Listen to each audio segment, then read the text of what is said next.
So welcome, we're going to do the PT session from yesterday. I got my lovely sister. Oh, God. Turn it around. No, I'm not going to turn around. I look like trash. I didn't even do my hair. Anyways, I'm going to go through my routine that is been helping me a lot. And I do it in the morning, I do it in the afternoon, and I do it in the evening.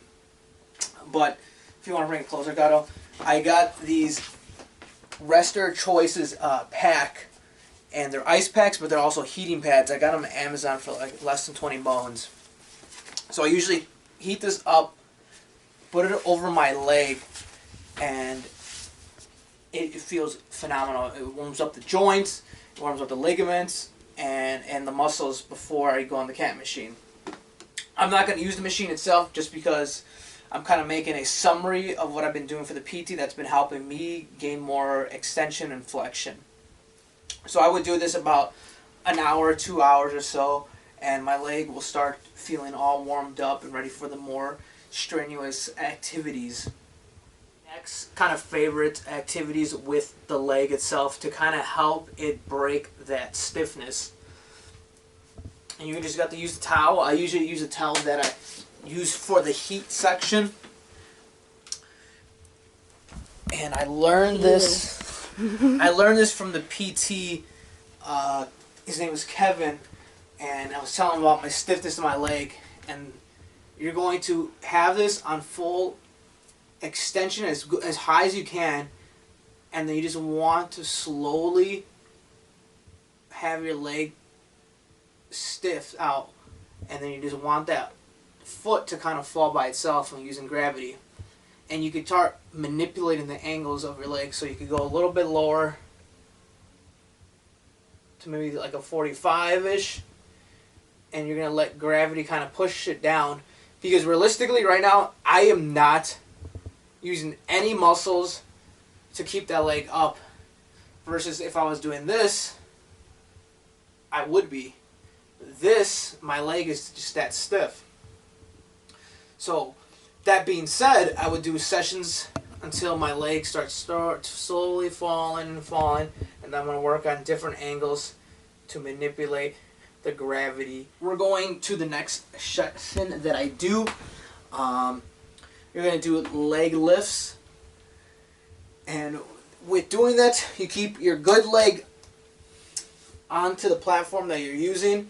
I kind of have my legs, my arms kind of use as a base. And then you're going to do your leg lifts. You're going to hold it over your other leg and hold it for a couple seconds, 15 seconds. And you're going to slowly let it down. Doing this, you're activating your quad and pressure. So right now, my leg, I'm doing nothing to this leg. It's exactly like how it is, I guess, the baseline of what it is. So I'm trying to work at the leg going into a flexion. So you could use gravity to push it down, or you could do a little assistance and use your other leg to slowly start pushing it until your leg starts giving a very awkward feeling. The therapist would say that you know when your leg / your knee feels a certain way that you should stop putting or exerting much pressure on it. Then you take a little break, you rest it up, and you work on the extension part. Putting your toe above, well, underneath the heel, and you just hold it. And then for your next rep, just let it slowly go down to where it can. And then once you kind of have that area where it's like, you're not going anywhere, you give a little of assistance, pressing down. Calf raises and calf press downs, and you're just trying to get that blood rushing through to your calf and activate a little bit of your quad. And I'm doing these, I'm probably doing 20 reps, to be honest. These are very easy, very non-strenuous for your leg. Once I'm doing these, I kind of do a little alternate though. Since I'm already on that supinated position, my leg is extended. Once I do one set, of 20, then I'm putting pressure down, and it's going to feel awkward at first because you're feeling stiff and you really can't like press down on your leg like you can do on your good leg. You're going to give it a little bit of aid. You can either use your hand and kind of cup it down, and you're trying to exert as much pressure down on that knee while your heel is pressing upwards, or your toes are going upwards. So you could do either that method, or if you want to kind of, let's say, be fully extended up with your back down, I kind of like this method. It doesn't exert too much. You're going to put your foot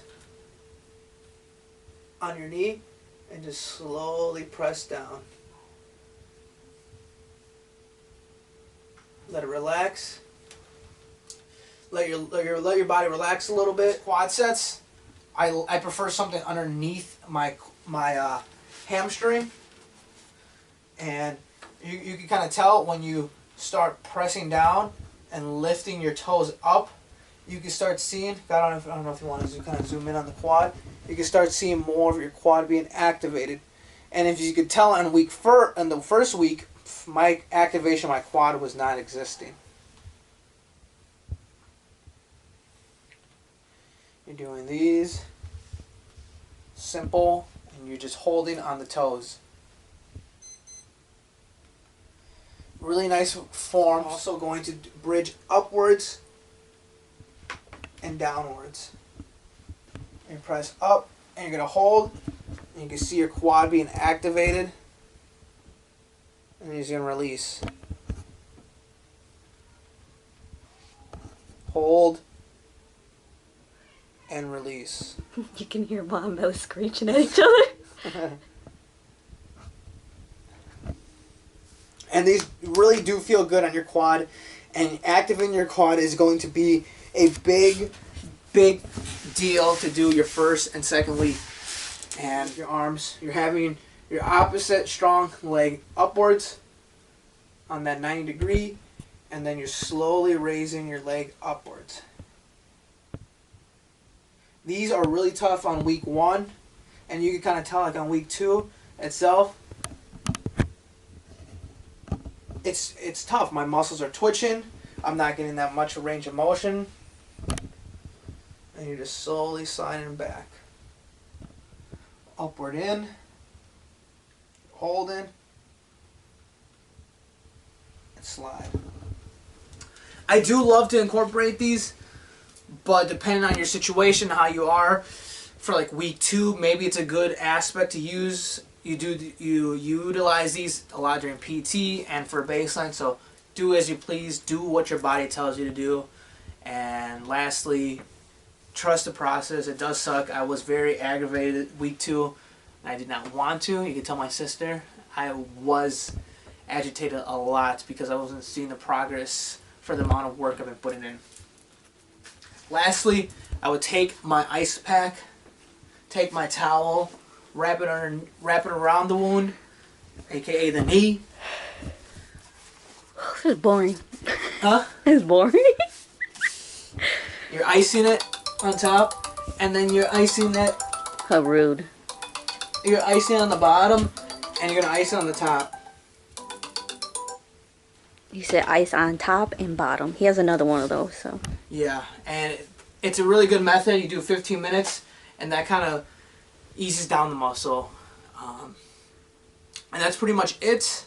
It helps a lot, and I look to increase the exercises as we go on. That being said, thank you very much, and we're going to swing around for the conclusion for the video.